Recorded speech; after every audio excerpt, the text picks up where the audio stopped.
Bien, chers membres de la communauté Forex Pratique, salut à tous. Voici notre 4e cours pratique de Forex. À quel moment prendre une position? Notre contenu, c'est de découvrir tous les contours à cerner avant de prendre une position. On y va? Préalablement, c'est que les graphiques doivent répondre aux indications et instructions contenues dans la documentation Forex Pratique pas à pas. La direction à suivre, nous allons définir en partie, c'est-à-dire pas de manière exhaustive, 3 fiches. Une fiche A, c'est-à-dire une fiche qui contient les instructions pour l'achat, il y a 8 cas. Une fiche de vente avec 6 cas. Et une fiche de, donc comme on le disait, une fiche de rester à l'écart. Voilà, bon, cette fiche, pour le moment, c'est à la fin de la formation qu'on va la donner. Elle contient à peu près 15 cas. Voilà, ça c'est après plusieurs pratiques qu'on pourra facilement vous indiquer cela. Voilà, pour ne pas qu'il y ait trop de choses à remplir dans l'esprit. Mais sachez que si les informations contenues dans la fiche A et dans la fiche B ne se présentent pas à l'écran, vous restez à l'écart. Cela est très important. Voilà, vous devez beaucoup vous exercer afin d'arriver à un certain niveau moyen. Maintenant, chaque jour de trading est différent.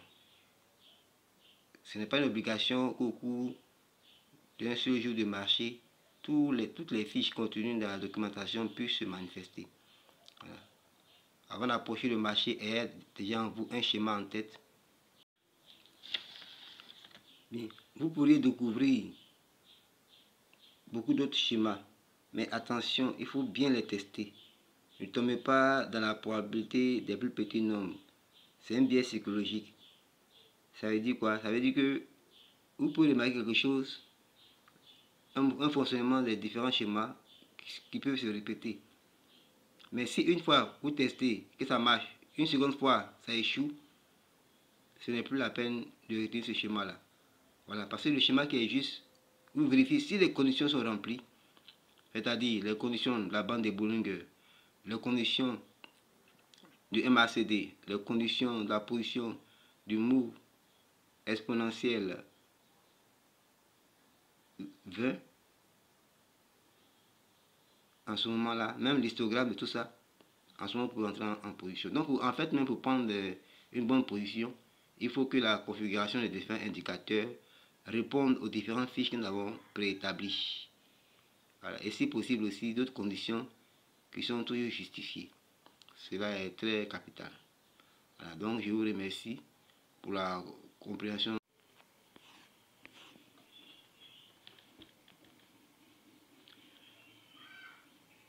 Chers membres de la communauté Forex Pratique, salut à tous. Voici notre 5e cours pratique de Forex. Le target et le stop loss. Comme contenu, toute position prise sur le marché doit contenir 2 encadrements, l'un à gauche et l'autre à droite, que nous soyons en buy ou en sell. Eh bien, le target est la cible de prix à atteindre à partir du point d'entrée. C'est une unité maximale de prix que nous souhaitions atteindre en achat ou en vente. Généralement sur AGA c'est 32 pips, c'est-à-dire plus 0,0032. On ajoute au prix d'entrée lorsqu'on rentre en buy et on retranche aussi 0,0032 pips lorsqu'on rentre en sell. Le stop loss, c'est l'unité principale du prix. Le prix auquel nous sommes prêts à consentir, à perdre, au cas où nos choix ne sont pas justes ou sont faux. Normalement, cela dépend du prix le plus élevé précédemment. Lorsque nous sommes en sell, ou le prix le plus bas lorsque nous sommes en buy. Si nous ne voulons pas nous embrouiller, nous pouvons choisir le stop loss tout toujours soit de 300 pips, de 100 pips ou 50 pips, selon notre analyse du marché. En tout cas, c'est par la pratique que tout cela va se préciser. Le but du stop loss étant toujours de perdre moins ou bien d'éviter de sortir du marché alors que il y a une opportunité qui est favorable qui est là. Voilà. Donc si on doit quitter l'écran pour aller faire des activités, il faut augmenter de très loin le stop loss. Mais il faut être sûr que nous sommes dans le bon sens. Maintenant, si on est présent devant l'ordinateur aussi, il faut mettre le stop loss. Mais on peut le réduire au fur et à mesure en fonction de la justesse de notre entrée en position. En un mot, notre analyse doit toujours tenir compte du comportement des différents indicateurs que nous avons expliqués dans les premiers cours. Et surtout la configuration des différents cas de figure. Si c'est une fiche A ou une fiche V qui doit s'appliquer. Voilà, cela est très très important. Je vous remercie.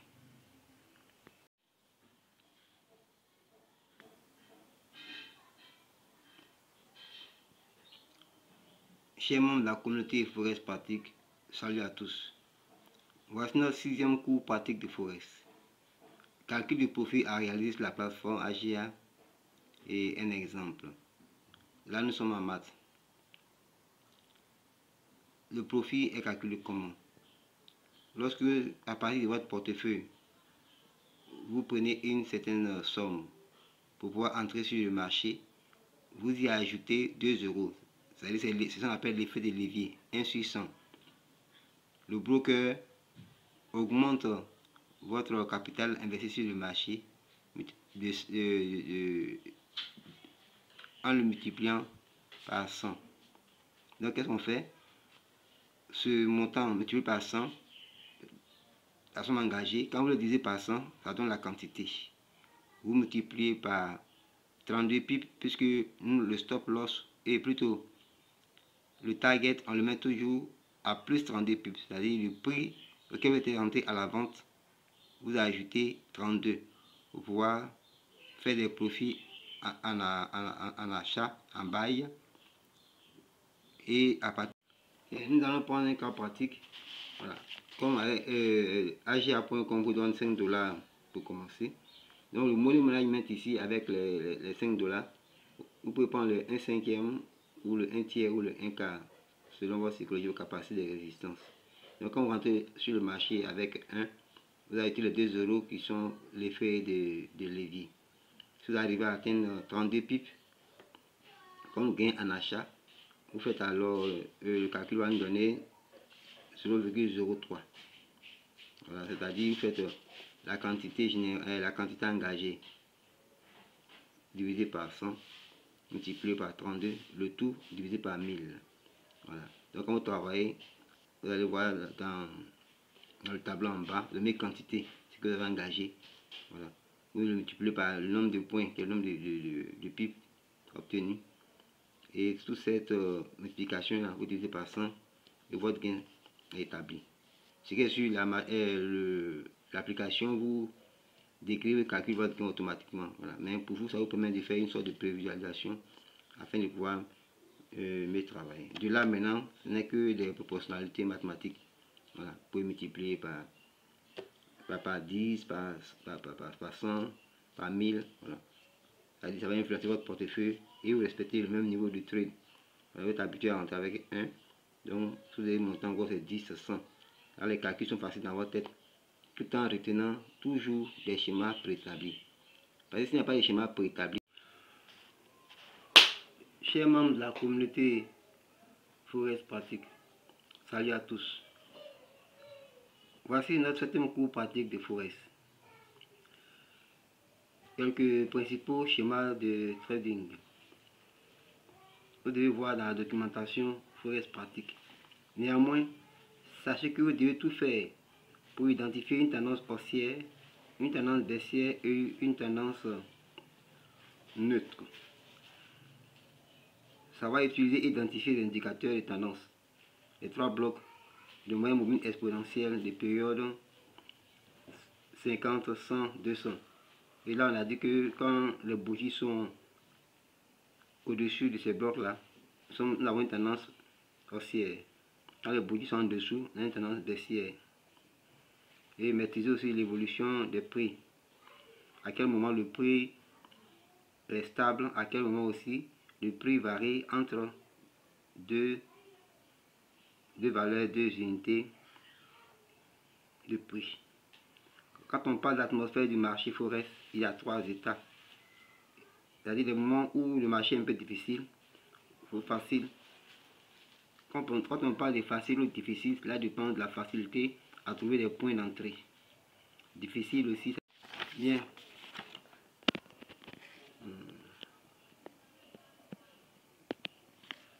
Donc, je disais que pour les fichiers vidéo, excusez-moi, abonnez-vous à la chaîne YouTube de Forex Pratique en tapant simplement sur Google ou YouTube documentation Forex Pratique en un mot.